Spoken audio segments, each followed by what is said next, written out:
Good morning. Welcome to Market Today by ECTRA Arulrajhan. Today is 10th March 2023. ஒவ்வொரு நாளும் காலையில market பத்திய pre market information நம்ம discuss பண்றோம். இன்னைக்கு தகவலை பார்க்கலாம். நேத்திக்கு முடிஞ்ச அமெரிக்க சந்தை வலுவான இறக்கத்தில் முடிந்திருக்கிறத பார்க்கிறோம். Tau Jones 1.6%, S&P 500 1.8%, Nasdaq 2%. இந்த வலுவான இறக்கம் என்பது உலக சந்தைகளை பிரதிபலிப்பதற்கான வாய்ப்பு இருக்கிறது. இப்போ அமெரிக்க சந்தையை பொறுத்த வரைக்கும் தற்போதைக்கு ஒரு இறங்குமுகமான நிலையிலும் வலுவான இறக்கத்தினுடைய ஒரு தொடர் இறக்கத்திலும் இருப்பதை நம்ம பார்க்கணும். அமெரிக்க சந்தையினுடைய இறக்கத்தை தொடர்ந்து ஆசிய சந்தைகள் அப்படின்னு பார்த்தீங்கன்னா எல்லா சந்தைகளுமே நிக்காய் ஜப்பான் சந்தையாகட்டும், ஹாங்காங் சந்தையாகட்டும், சவுத் கொரியா காஸ்பி சந்தையாகட்டும், சீனாவோட ஷாங்காய் தாய்வான் எல்லாமே பார்த்தீங்கன்னா தற்போது இறங்கி துவங்கி இறங்கிய வியாபாரமாகி வருகிறது. இதை ஒட்டி நம்முடைய சந்தை இன்னும் நிப்டி சிங்கப்பூர்ல ECTRA என்ற பெயரில் வியாபாரமாகிறது. தற்போது அதுவும் ஒரு பெரிய ஒரு கேப் டவுன் ஓப்பனிங்ல இருப்பதை நம்ம பார்க்கிறோம். ஸோ கிட்டத்தட்ட 130, 140 புள்ளிகள் என்ற அளவுக்கு ஒரு இறக்கத்தில் துவங்கி தற்போது வியாபாரமாகி வருகிறது. அதே சமயம் இந்த கேப் டவுன் என்பது முக்கியமான ஆதரவுக்கு அருகில் துவங்குகிறது. நேற்றுக்கு நான் சொல்லியிருந்தோம் தடைநிலை அருகில் துவங்குகிறது அப்படின்னு நம்ம சொல்லியிருந்தோம். அதனால அங்க செல்லுக்கான வாய்ப்பு இன்னைக்கு ஆதரவு நிலைக்கு அருகாமையில் கேப் டவுன்ல துவங்குறதுனால அங்கிருந்து ஒரு பவுன்ஸும் நடக்கலாம் என்பதையும் நாம் மனதில் வைத்துக் கொள்ள வேண்டும். நிப்டியை பொறுத்த மட்டில் அந்த ரேஞ்ச் நம்ம கொடுத்துக்கிட்டே வரோம். தொடர்ந்து சப்போர்ட் லெவல் 17,400, மேல ரெசிஸ்டன்ஸ் 17,850. இந்த ரேஞ்சோட மேல் நிலையில நேற்று வரைக்கும் வியாபாரம் பார்த்தோம். அப்ப அங்க தடுக்கப்பட்டு தற்போது கீழ் நோக்கி இறங்கி எதை நோக்கி வந்திருக்குது, கீழ் எல்லையை நோக்கி வந்திருக்கிறது நம்ம பார்க்கிறோம். ஸோ இந்த கீழ் எல்லை அப்படின்றது ஒரு சப்போர்ட் கொடுக்குமான்றதை இன்னைக்கு நம்ம பார்க்க இருக்கிறோம். நிப்டி பேங்க் பொறுத்த மட்டிலும் அதே மாதிரி அந்த ரேஞ்ச் அப்படின்றத நம்ம கொடுத்துருக்கோம். இந்த ரேஞ்ச் கீழே சப்போர்ட் 40,000 மேல ரெசிஸ்டன்ஸ் 42,200 கொடுத்துருந்தோம். இந்த ரெசிஸ்டன்ஸ் எல்லையை தான் நேற்றுக்கும் டச் பண்ணி டெஸ்ட் பண்ணி ஸோ அந்த எல்லையிலிருந்து இப்போ வலிமையாக தற்போது இறங்கி வந்து கொண்டிருக்கிறது. கீழ் எல்லைக்கு அருகாமையில் தற்போது வந்து கொண்டிருப்பது என்பது குறிப்பிடத்தக்கது.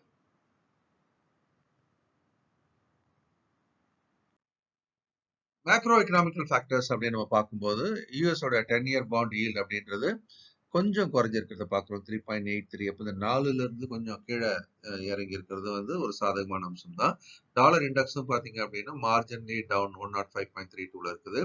பிரெண்ட் குரூடும் கொஞ்சம் குறைய ஆரம்பிச்சிருக்குது. அந்த $83 இப்போ $81.34. கோல்டு அப்படின்றது பார்த்தீங்கன்னா ஏறக்குறைய ஒரு அந்த பெரிய இறக்கத்திற்கு பிறகு 1950ல இருந்து கீழ் நோக்கி இறங்கி 1815 வந்தது நம்ம பார்த்தோம். 10 இந்த ரேஞ்ச்லாம் இப்போ ஒரு சின்னதா ஒரு புல்பேக் ரேலி நடக்கிறதாவும் இதை எடுத்துக்கொள்ளலாம். USD INR அப்படின்னு கொடுத்தீங்கன்னா ரூபாயானது அந்த 83 கிட்டத்தட்ட 82, 90, 90 தொட்ட பிறகு வலிமை பெற ஆரம்பித்தது. கீழே பார்த்தீங்க அப்படின்னு சொன்னாக்கா 82, 81.90 இதெல்லாம் கூட வந்ததை நம்ம பார்த்தோம். நேற்றுக்கு இன்னைக்கும் பெரிய மாற்றம் இல்லை. 82.01 என்ற அளவிலே இருப்பதாக பார்க்கிறோம். பிரச்சனை என்ன அப்படின்னு பார்க்கும்போது அமெரிக்கால SVB ஃபைனான்சியல்ஸ் ஸ்டார்ட் அப் கம்பெனிகளுக்கு கடன் கொடுக்கக்கூடிய இந்த நிறுவனம் பிரச்சனையில் இருக்கிறது. ஸோ இது எல்லா விதமான வங்கிகளுக்கும் பிரச்சனையாக இருக்குமா அப்படின்னு ஒரு கேள்விக்குறியுடன் பார்க்கப்படுகிறது. ஆனா SVB அப்படின்றது ரிஸ்க் அதிகம் உள்ள ஸ்டார்ட் அப் நிறுவனங்களுக்கு கொடுப்பதனால அதுக்கு மட்டும் தான் பிரச்சனை, மற்ற வங்கிகளுக்கு அந்த பிரச்சனை இருக்காது அப்படின்ற ஒரு கோணமும் பார்க்கப்படுகிறது. இருந்தாலும் இது ஒரு நெகட்டிவ் இம்பாக்டா இப்போது அமெரிக்க சந்தையிலும் உலக சந்தையிலும் கொடுத்து கொண்டிருக்கிறது. எஃப்ஐஸ் மீண்டும் செல்லரா மாறி இருக்காங்க. 561 கோடிக்கு விட்டுருக்காங்க. டிஐஸ் 42 கோடிக்கு வாங்கியிருக்காங்க. எஃப்ஐஸ் மீண்டும் வலிமையான செல்லரா மாறி இருக்கிறாங்கன்றது குறிப்பிடத்தக்கது. ஏன் அப்படின்னு சொன்னா அவங்களுடைய அந்த செல்லிங் பர்சன்டேஜ் அப்படின்றது கிட்டத்தட்ட இப்போ முன்னாடி 75, 74 இருந்து திரும்ப 80க்கு போயாச்சு. ஸோ இவர்களுடைய செல்லிங் ப்ரெஷர்ன்றது சந்தையில் இன்னும் அதிகமாக மாறி இருக்கிறது. அது நம் சந்தையிலும் பிரதிபலிக்கலாம். மாஸ்டர் ஸ்டாக் மார்க்கெட் ப்ரோக்ராம் வர திங்கட்கிழமை 13ஆம் தேதி ஸ்டார்ட் ஆகுது. இது 4 வார பயிற்சி வகுப்பு. ஆன்லைன்ல இரவு 8லேருந்து 9 மணிக்கு தொடர்ந்து 4 வாரங்கள் மண்டே டு ஃப்ரைடே நடக்குது. இதுல டெக்னிக்கல் ஃபண்டமெண்டல் கம்ப்ளீட்டா ஒரு காம்ப்ரிஹென்சிவ் ப்ரோக்ராமா இதை நம்ம படிக்க போகிறோம். நிஃப்டி பத்தி லைவா everyday 11 o'clock extra TV Tamil சேனல்ல அனாலிசிஸ் பண்றோம். அன்னைக்கு வியாபார வாய்ப்புகள் அடையாளம் காணப்படுகிறது. நீங்களும் பார்க்கலாம். இந்த நேற்றையோட கேண்டில் ஃபார்மேஷன் அப்படின்னு பார்க்கும்போது நீண்ட வலிமையான ஒரு பியர் கேண்டில் ஃபார்மேஷன். இதை பேட்டர்னா சொல்றது நான் சொல்லலாம் பேரிஷ் என்கல்ஃபிங் பேட்டர்ன் அப்படின்னு சொல்லலாம்.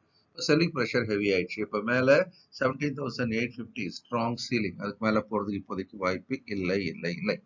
அதே மாதிரி கீழே வரும்போது 17,400 மிக முக்கிய ஆதரவாக பார்க்கப்படுகிறது. இன்னைக்கு அந்த எல்லையை தான் டெஸ்ட் பண்ண போது ஸோ இந்த எல்லையை டெஸ்ட் பண்ணி மேல முடிஞ்சா இங்கிருந்து ஒரு ரெக்கவரி வரலாம். இல்லை அது உடைக்கப்பட்டால் முந்தைய லோ அப்படின்னு சொல்லக்கூடிய அதை உடைத்து புதிய லோ என்பதை உருவாக்குவதற்கான வாய்ப்பு இருக்கிறது. உஷார் உஷார் உஷார். இந்த வீடியோ உங்களுக்கு பிடிச்சிருக்குன்னு நம்புறேன். லைக் பண்ணி ஷேர் பண்ணி உங்க கமெண்ட்ஸையும் போடுங்க. சப்ஸ்கிரைப் பண்ணாதவங்க சப்ஸ்கிரைப் பண்ணி அந்த நோட்டிபிகேஷனை பிரஸ் பண்ணுங்க. எப்பப்போ புது வீடியோ வருதோ உங்களுக்கு இன்ஃபர்மேஷன். இந்த நாளும் இனிமையான நாளாக இருக்க என்னுடைய மனமார்ந்த வாழ்த்துக்கள்.